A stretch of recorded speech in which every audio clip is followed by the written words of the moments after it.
नमस्कार मंडळी. तर तुम्हाला ना मी आज एक गंमत सांगते बरं का. तर मी चालले होते मंदिरात. तर एक रिटायर झालेले सर भेटले मला रस्त्यानं. तर मी म्हटलं काय सर बरे आहेत का? तर म्हणे हां तुमचं कसं आहे आजी बरं का. तर मी म्हटलं ठीक आहे चांगलं आहे.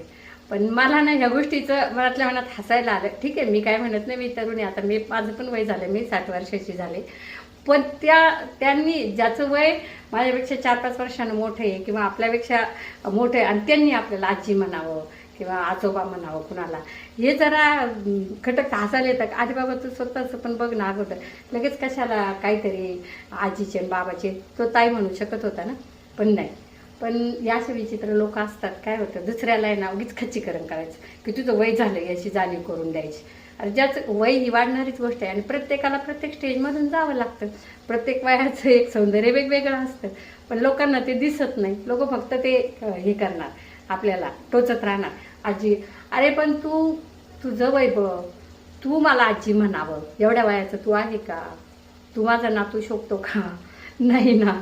मग तू कशाला मला असं म्हणतोय? मला ते म्हणजे वाईट नाही वाटत आहे, पण हसायला येते. हे चक्रम लोक हे असे कसे काय आपल्यालाच भेटतात हो. या नगिन्यांमध्ये महिला पण असतात बरं का. अरे म्हाताऱ्या कोताऱ्या महिला आहे ना, दुसऱ्या बाईला आजी म्हणणार, हे म्हणणार जाऊ दे. हे काय आहे, या गॉन केस असतात. मी गॉन केस म्हणून सोडून देते आणि हसून पुढे निघून येते. काय करायचं आता.